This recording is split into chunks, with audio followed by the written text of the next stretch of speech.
So now we're just going to edit a record that has been created in Liberty.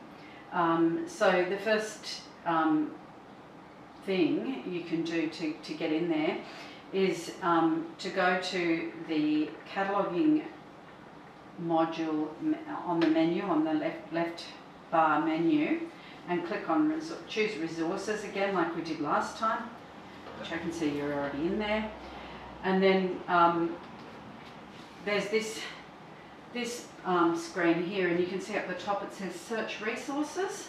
That automatically opens when you're in that part. So instead of adding a new resource like we did last time, this time we're going to search for one that's created. So if you could go to the title field, which is on the right hand side of the screen, and then just type dog rock into that, 2 words.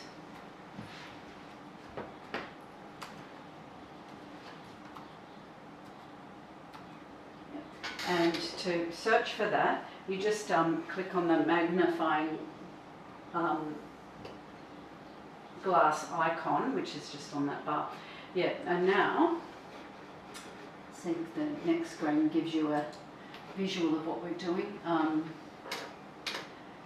So to display the full record, what we do is we use that number next to the record. In this case it's a number 1, so, and it's blue, which means it's a live link. So if you just click on that number 1 to open that record, and we're viewing the record now. So we can't make any changes to it at that stage. Now there's 2 options for editing. There's mark and non-mark edit modes.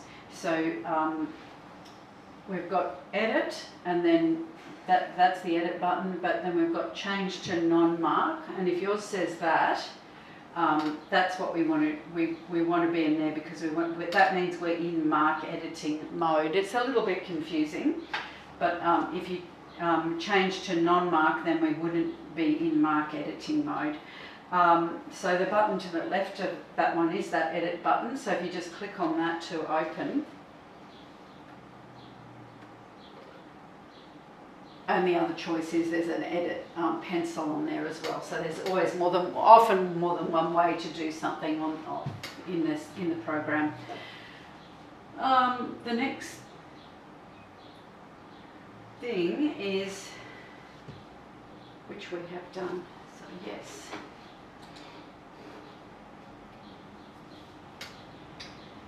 So we might just edit the LDR fields, which are across the top of the record, and so they need to be filled in correctly as well as everything else, and we didn't do that in our first part. So the first one is,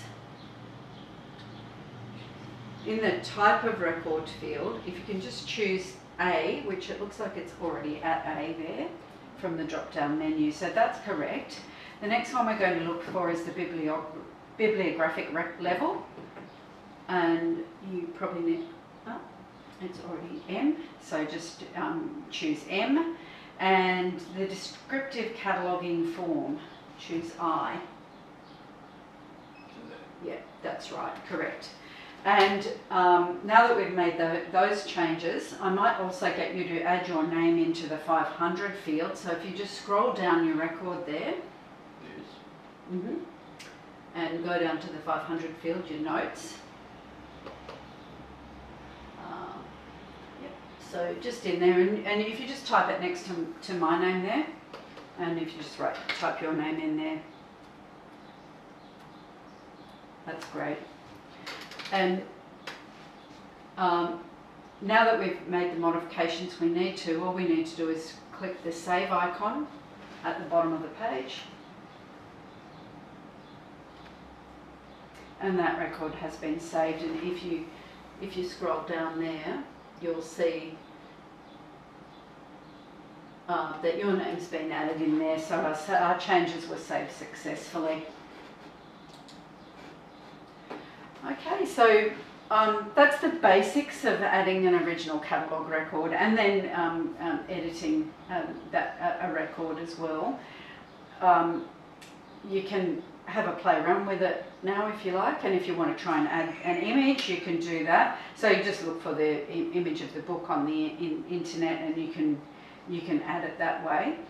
I would say that practice is the key to success. If you've got time in your library shifts, if you could try adding a record each day, I think that would help you to remember it. You know, do you feel okay about that? And do you think you'll find the time to do it? I could do. Yeah? Okay, that's great. And if you wanted to, for the next week or two, every time you add a record, just let me know that you've done it, and I can have a look through it and let you, just check that everything's correct, and get back to you and give you some feedback on that. You can contact me on my email through my email address, and also you can give me a call. And feel free to ask any questions if I'm in the office. Don't worry about disturbing me. It's fine. I'm always available. If you require any more technical information, I'm not the only person here that can do that. So there's the library service technicians are available. The library service technician can help you with any of that. So thank you very much for coming in today, and hope you go well with it. Thank you.